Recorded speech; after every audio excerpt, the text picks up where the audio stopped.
Bueno, hemos visto imágenes de lo que ha sido la inundación que afectó más de 20 distritos en la provincia de Buenos Aires, lo que ha pasado en Zárate Campana. Bueno, por ejemplo, en Salto, uno de los partidos más afectados, se registraron más de 300 milímetros, fue la marca histórica más importante para mayo. En Chacabuco están reclamando por obras, en Villegas el granizo fue feroz, incluso, bueno, alguna que otra helada que ha caído también. Y vamos a hablar en los próximos minutos, y le agradecemos que nos atienda, con José Luis Tedesco, que es productor, asesor y expresidente de APRESID, la Asociación Argentina de Productores en Siembra Directa. ¿Cómo le va, José Luis? Soy Daniel Ciampicini, esto es Radio Continental en Bahía Blanca. ¿Cómo le va? ¿Qué tal, Daniel? Buenas tardes, ¿cómo estás? Un gusto conversar con vos. Ha sido terrible, ¿no? El golpe que ha sido para todos en general y el campo en particular. Sí, sí, tuvimos un evento que ya habíamos tenido otros eventos de este tipo, en el cual llovieron entre 340 hasta 370 milímetros en 48 horas. Con lo cual, bueno, evidentemente, y por la intensidad que tuvieron las lluvias, fue como una bomba de agua, es decir, cayó gran cantidad de agua en muy poco tiempo. Eso hizo que las vías de escurrimiento se vieran muy demandadas, y en muchos casos no dieron abasto por problemas de infraestructura, de déficit de infraestructura. En otros casos tuvimos problemas por falta de mantenimiento y limpieza. Y afortunadamente, ya cuando nos vamos un poco a la zona agropecuaria, sí, nosotros teníamos las napas muy abajo, es decir, las napas freáticas estaban muy abajo, es decir, nosotros tenemos freatímetros en distintos lugares, y antes de esta lluvia, la semana pasada, estábamos midiendo napa y a 3,5 metros, que es la profundidad que tiene el freatímetro, no marcaba napa. Es decir, que al menos la profundidad de la napa freática estaba de 3,5 metros para abajo. No llegábamos a medir nada. ¿Eso en Chacabuco? Eso en Chacabuco, exactamente. Porque, bueno, venimos de 4 ciclos, o mejor dicho, 3 ciclos de sequía severa y un ciclo que fue este año normal, podríamos decir, con una sequía bastante pronunciada durante el verano. Así que lo que hizo digamos, esa gran baja que hay de la napa freática es que el suelo tenga mucha capacidad de absorción in situ, claro, es decir, de infiltración del agua y de absorción in situ. Así que eso es una buena noticia, porque en muchos lugares el agua se absorbió directamente en el suelo, y en otros lugares donde son, bueno, esto tuvo que ver con la intensidad con la que llovió, el agua corrió en muchos lugares y fue a las zonas más bajas. Y después, el otro problema que hemos tenido son las rutas. Esto lo he visto en distintos lugares del país, sí, andando por todo el país, sí, claro, donde las rutas ofician de dique porque no tienen la infraestructura suficiente. Entonces, de hecho, estoy por publicar un video que hice el domingo, donde se ve claramente que hay campos que el agua llegó a Ruta 7, y cuando llega a la Ruta 7 pasaba por arriba de la ruta, y del otro lado había un agua que podríamos decir que era, tuvo una lluvia de 320, 340 milímetros encima, pero era una situación bastante normal para esa condición. En cambio, del otro lado llegaba hasta la altura de la ruta y pasaba por arriba. Claro. Con lo cual estamos hablando de un problema de infraestructura importante, claro, en esos casos. Sí, muy grave, claramente. Pero bueno, la buena noticia esta vez, Daniel, fue que tuvimos las napas muy bajas, y eso hizo que mucha del agua que cayó se absorbiera directamente en los campos in situ. Tuvimos un evento similar, esto para comparar un poco, en 2015, donde habían llovido 320 milímetros, pero teníamos las napas a 50 centímetros de profundidad en esa ocasión.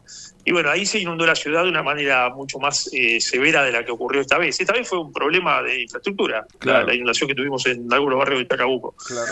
Aquella vez, en cambio, venía agua del sector agropecuario, o sea, del campo, mejor dicho, de las áreas rurales, que se venía a la ciudad porque no tenía capacidad de absorción del suelo. Imagínate que el agua, la napa freática estaba a 50 centímetros en forma líquida, con lo cual cuando llovió se rebalsaron los suelos y empezó a correr el agua para donde pudo. Así que había agua, en esa ocasión, que fue 2015, hubo agua por todos lados. En esta ocasión actual estamos teniendo una situación no tan grave como esa. De hecho, ya los barrios se recuperaron, intervinieron las fuerzas vivas de la ciudad y sacaron el agua de muchos lugares donde se había acumulado, así que medio que ya se recuperó todo a nivel urbano. Y en los campos, recién vengo de campo casualmente, y estuve caminando un poco, todavía no estamos para cosechar, pero en algunos lugares ya, en las zonas más altas, hay piso hasta como para que se pueda empezar a cosechar. Los caminos es otro tema, porque tenemos un déficit ahí también de infraestructura muy importante. Entonces lo que nos pasa ahí en los caminos es que en muchos lugares están cortados, hay encharcamientos, ese tipo de cosas, entonces es difícil empezar la cosecha en este momento porque no podrían pasar los camiones.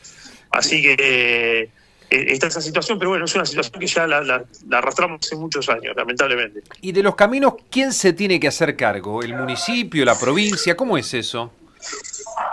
Mira, según ley provincial, todo lo que son los caminos rurales, los que no sean provinciales, son municipales. Ajá. Entonces, en ese caso, y como la propiedad de los caminos es municipal, se tiene que hacer cargo el municipio.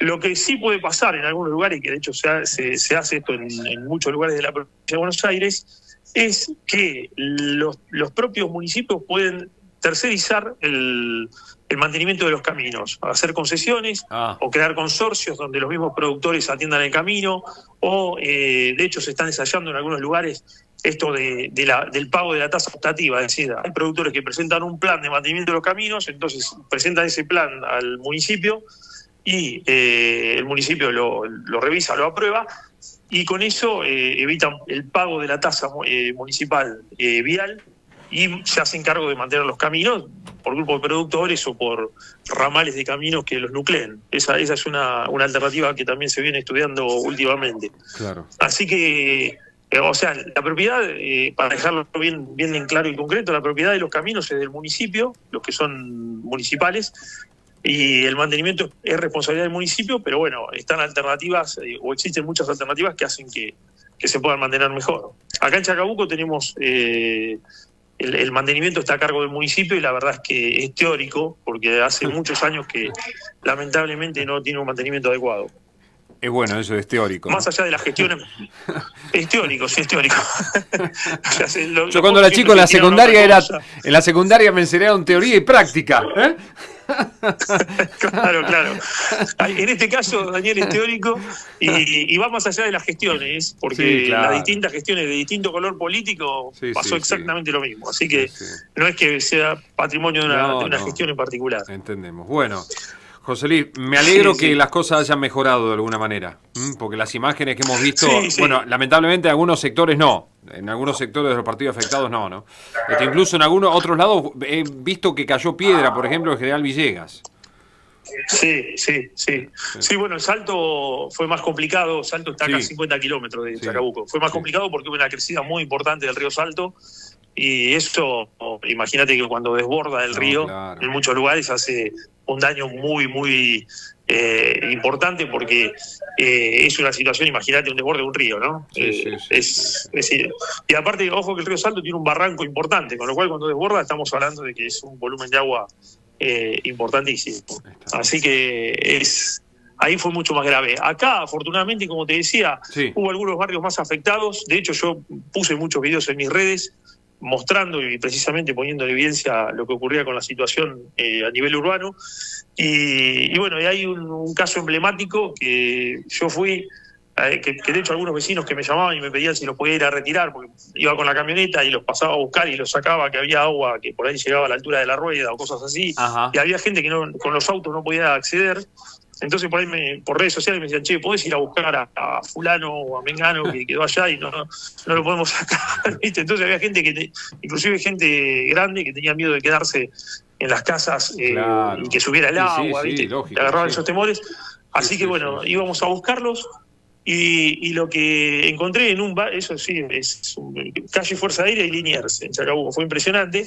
Fui a la noche cuando todavía estaba lloviendo, ya había pasado la primera lluvia, que fue el primer día, y cuando voy y empiezo a ingresar, el agua llegaba hasta la altura de la rueda.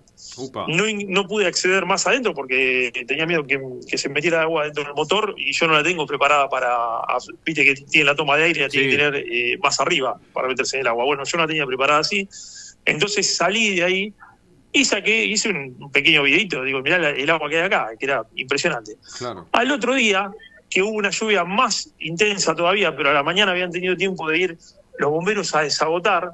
Ahí quedó en evidencia que, que el municipio no estaba haciendo el mantenimiento necesario, porque había como un bordo en la parte de ingreso al barrio que generó literalmente una piletita, ¿viste? Claro. Entonces creció el nivel del agua y acá, como te digo, hubo una lluvia más intensa que el día anterior y de hecho el agua ya había bajado.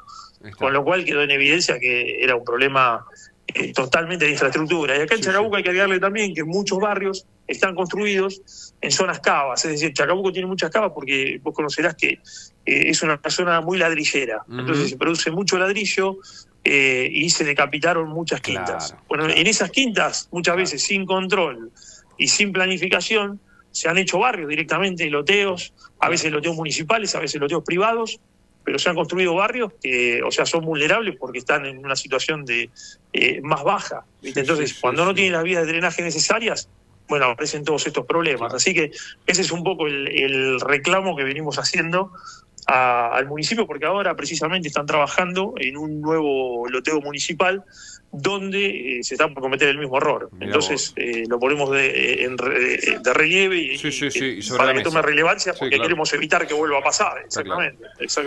José Luis, muy amable, muchas gracias, te mando un fuerte abrazo y gracias por esta gentileza de atender a Radio Continental en Bahía Blanca.